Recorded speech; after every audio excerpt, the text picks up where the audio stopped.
Let's pump the brakes on the Daniel Jones hype train. Now, don't get me wrong. Daniel Jones balled out of control on Sunday versus the Miami Dolphins. 22 of 29, 298 total yards and 3 total touchdowns, and 87.5 total QBR, which was 5th best in the NFL this week, getting the Colts their first week 1 win since 2013, snapping their second longest week 1 losing streak in NFL history. And there is a lot to like about Daniel Jones stats-wise from Sunday's game. All 7 Colts drives. First drive was a field goal, second drive touchdown, third drive touchdown, fourth drive field goal, fifth drive field goal, sixth drive touchdown, seventh drive field goal. No other quarterback this century has scored on every possession of a game. The last time that it was done was 1991, and Daniel Jones did it in his Colts debut. Colts quarterback Daniel Jones is the first quarterback to record 2+ rushing touchdowns, 1+ passing touchdown, and 0 interceptions in his first start with a new team since Daniel Jones's first start with the New York Giants, September 22nd of 2019. That's according to Ari Myrov from X. Okay, so again, crazy that Daniel Jones is really, really good in debuts. However, what happened after his Giants debut? Not that much, okay? Daniel Jones had 1 solid year with the Giants where they made the playoffs. What happened after that? Not that much, okay? When expectations start to rise, Daniel Jones starts to fall, okay? So I'm going to need to see a little bit more from Daniel Jones before I'm sold. And to me, again, this is Sammy's not here to defend his team. I don't think he would defend his team after that performance from the Miami Dolphins. But this isn't me even taking a shot at the Miami Dolphins. But this game was more about the Dolphins' incompetence to me than it was about Daniel Jones being a great quarterback, okay? The Colts played a team that could easily blow up their entire roster by the trade deadline. Like, we could see Tyreek Hill on a different team. We could see some of these good defensive players on a different team. We could see them potentially move off their head coach by the trade deadline as well. So I'm not going to take this win too seriously from the Colts because, in my opinion, they just beat one of the worst teams in the NFL. But Shane Steichen does deserve a lot of credit for this win as well. Put together a great game plan, getting all of those weapons involved, which, Joe, we talked about this preseason, how good this supporting cast is. Those 4 young receivers, Michael Pittman Jr., Josh Downs, Alec Pierce, Adonai Mitchell, Tyler Warren looked amazing in his debut as well. Those running backs with Jonathan Taylor, DJ Giddens, both getting involved yesterday as well. And then the Colts offensive line had by far and away the best pass block grade per PFF. 86.5 was their pass block grade, easily the best in the NFL. And their run block grade was 5th best in the NFL as well at 69.8, showing how good this supporting cast was as well. Meanwhile, again, I'm not a PFF merchant, but PFF graded Daniel Jones a 72.8 overall from the quarterback position, which was 17th amongst quarterbacks. And again, I think he performed way better than the 17th quarterback in the NFL. I think PFF's tripping a little bit about that, but you're going to have an opportunity to prove me wrong next week. You got that Denver Broncos defense, which is another defense that's in the conversation for the best defense in the NFL, okay? Which, again, if you perform against that defense, again, I'll come in here, Daniel Jones, and we'll have another conversation about Daniel Jones. But until then, let's pump the brakes a little bit. Daniel Jones played great, but we need to see more from him as the year goes on. But I'm going to kick it to you, Joe. Joe, again, we had a lot of Colts quarterback conversations this offseason, and I want to get your thoughts now. What do you think about Daniel Jones in this Colts quarterback room here after week 1? I still can't believe that you're not going to apologize to this man for at least not apologize to him a little bit for saying this is the third. It didn't matter who's. This is a direct quote, ladies and gentlemen. A direct quote from Matt, ladies and gentlemen. Yep. I don't care who's under center in Indy. That's the 32nd best quarterback in the league. That's what he said. QBR for Daniel Jones, 87.5. You know what that ranked this week, Matt? 5th. Top 5. 5th. Top 5. Top 5. I'm not ready to apologize to him yet, he says. Jesus, man. Okay.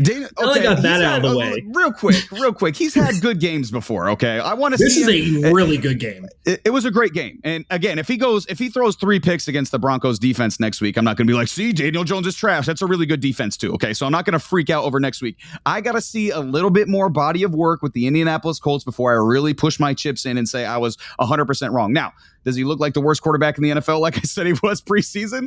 No. Okay, he looked way better than that.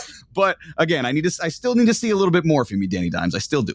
Yes. And so I got to watch this whole game. I watched this whole game. And the reason I watched this whole game is I'm wearing a Patriots hat because my wife is a Colts fan. So NFL Sunday ticket goes up. I dual screen it. Patriots on one side, Colts on the other. And every time I looked over, Danny Dimes is making the right throw. Danny Dimes is making the right decision. Danny Dimes is taking care of the football. Daniel Jones looked crisp as hell. In fact, I watched my Patriots game with another dual threat quarterback who I was hoping to see a little bit of magic from and didn't see that on that side. I'll tell you that right now. That was depressing and mediocre. I looked over, I watched more of the Colts game than I did the Patriots game because I was like, every time Drake May walked out there, I was like, Jesus. Daniel Jones, I look over, 20-yard completion here, leading his wide receivers and tight ends and running backs into the right space when he throws the ball. Like Tyler Warren caught a back shoulder that he had to stop for, and he rotated into it. And then you watch the playback in slow-mo, and you realize Daniel Jones threw it on the back shoulder as Tyler Warren was crossing the field to lead him away from two defenders that were going to light him up. So not only do we see Daniel Jones put the ball where you want it to be put, he literally was not out there throwing hospital balls to his guys. Daniel Jones is taking care of his guys out there. That's number one. Number two, the dude stole some touchdowns from my boy Jonathan Taylor in one of my fantasy leagues. A little upset about that, Danny. Little upset, but I get it, all right? The guy absolutely did exactly what you wanted to see from a quarterback in the Colts system. That offense is built for a quarterback like Daniel Jones. We just didn't think Daniel Jones had the talent to be effective. On Sunday, he proved that it's true. If a quarterback leaves New Jersey, he plays better. True.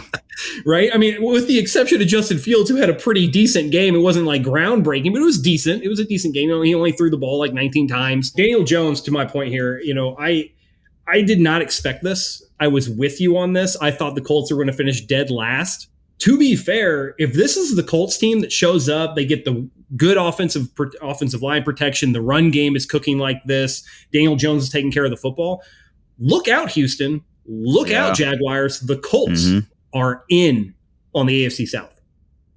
Yeah, they definitely can compete. And that's one thing that I will say that I will apologize for is that, again, I also predicted the Colts to finish last. Even if they just perform, 70% of what they did today, of what they did on Sunday, they're going to be a really, really good football team. I mean, like you mentioned, Daniel Jones was getting the ball out quick, 2.52 time to throw, fifth fastest in the NFL. He was running the offense. And that's one thing that, again, there's the reason why you picked Daniel Jones over Anthony Richardson. Daniel Jones wasn't out there trying to be Superman. He was just running the offense. Anthony Richardson, I don't think he knows how to run an offense. He just goes out there and try to be Superman because he knows he can be, right? And that's the curse of knowing that you can be Superman, is that you don't try to just run the offense after that. So again, he made a couple of great throws. You talked about the one to Tyler Warren, the one to Alec Pierce down the left sideline. My goodness, that throw was beautiful. In between coverage, I watched a breakdown on that throw as well. And the guy who was talking about it said he was basically battling three different defenders. He was battling the safety, he was battling the corner, and he was battling the sideline. He had to put it into a perfect location. Perfect throw by Daniel Jones. That was beautiful. So again, throws outside the numbers. Daniel Jones was 10 of his 13 attempts for 160 yards and a touchdown, and he recorded 0.4 EPA per drop back and a total of 13.1 EPA on dropbacks on those throws. Both his highest marks in a game since the 2023 season, according to Next Gen Stats. So again, did great on throwing the ball outside. And then we talked about Tyler Warren on the inside. Tyler Warren did an amazing job. And again, credit to Shane Steichen because they got him in the ball in a number of different ways. 7 catches on 9 targets for 76 yards,